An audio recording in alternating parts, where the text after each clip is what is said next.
Sean Flannery, senior, left-handed pitcher. Chris Hudgens, junior, catcher. Dominic Donato, freshman, first base and pitcher. Jeff Hopey, sophomore, second base. Israel Juarez, senior, third base. Name's Ramsey Romano. I'm a senior, play shortstop and pitch. Jordan Kazar, junior, right field and pitcher. Connor Hopkins, senior, outfielder. Foster McNary, junior, outfield.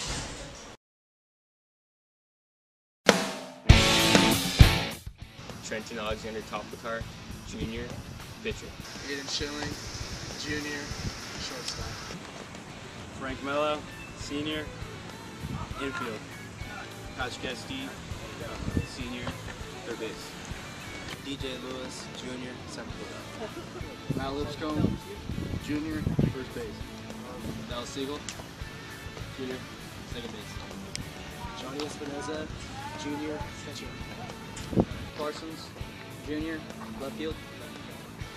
Alex Wagner, senior, right field. David Heslick, senior, pitcher.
All right, we're live. We're actually live for the first time tonight. My name's John Owens. We're here on Orange Nation TV. I'm here with Brian Anderson. We're at the top of the 6th inning here at Petco Park. Melanie's pitch there on the 2-2 count.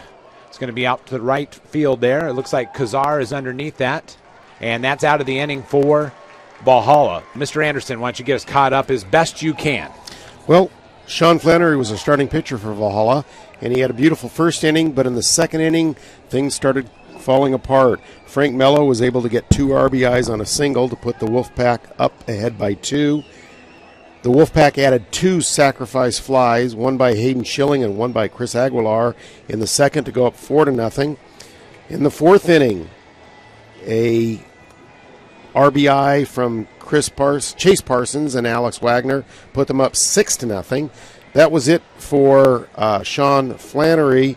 At that point, he was replaced by Matt Melanies, who had a nice 5th inning, but then the Wolfpack came back in the 6th inning and scored 2 more on an RBI by Dallas Siegel and by a fielder's choice by Chase Parsons.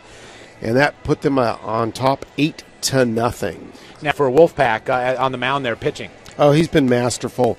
He has so far thrown a grand total of 48 pitches through 5 innings.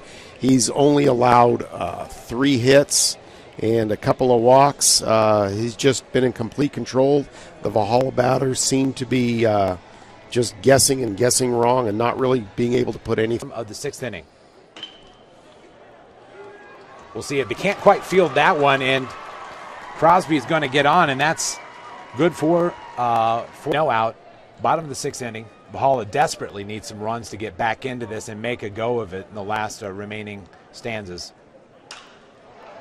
That one's going to be pretty deep there over the right hand. It's going to be brought down there, and I'm sorry, Brian, you're going to tell us that right fielder. I totally lost it on my account here. That's Alex Wagner, and he just ran that down beautifully. It was a really outstanding play. That is not the case. That's a dribbler that may get in there, and it is. It's going to, Giuseppe Castano's going to run for second. That's going to score a run. And you know what? It's not pretty, and well, it'll be interesting how you score that, Mr. Anderson. But I'll tell you, it's a run. It's a run in Petco Park. And I'll tell you what, no time like the present to make a run for the Norsemen. 3 pitches right there, and Smith will head back to the dugout. Wolfpack will have a chance at bat as we move to the top of the 7th inning. 8-1.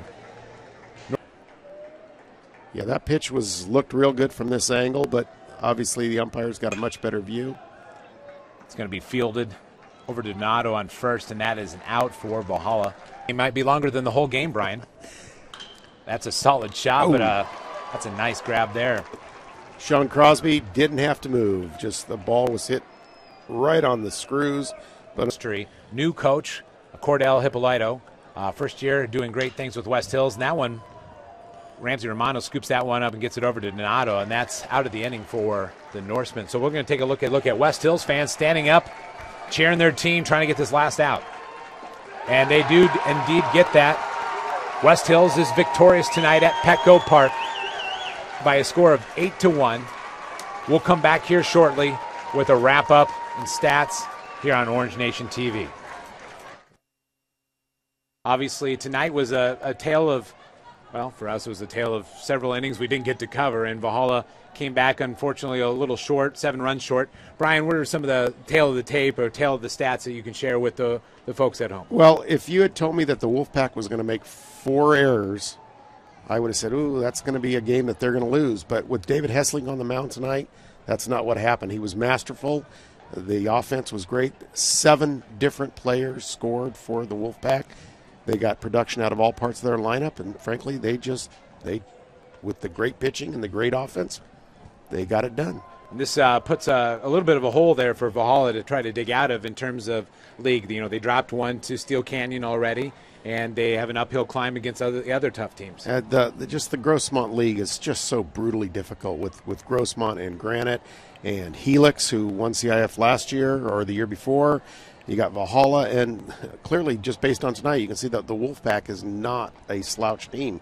They're a quality program. It's going to be a very difficult league to win. Well, Brian, we thank you for your stats and your expertise. It was a rough night tonight for Valhalla, and unfortunately for Orange Nation TV, that software issue kept us out of the game for, unfortunately, a number of innings. But we want to thank our crew here tonight. We have Abigail Metch, who is always a good contributor to Orange Nation TV.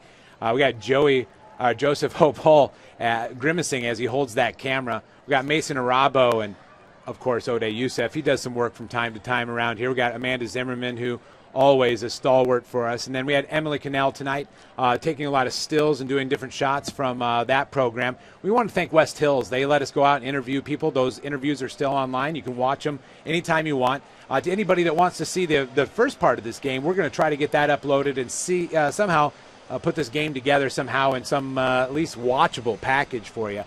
We hope that this doesn't reflect too poorly on Orange Nation TV going forward. They're only our first major air of the year, but unfortunately, it happened at Petco Park, so a little bit of egg on our face. But we thank you for watching here tonight. On behalf of Orange Nation TV, Brian Anderson.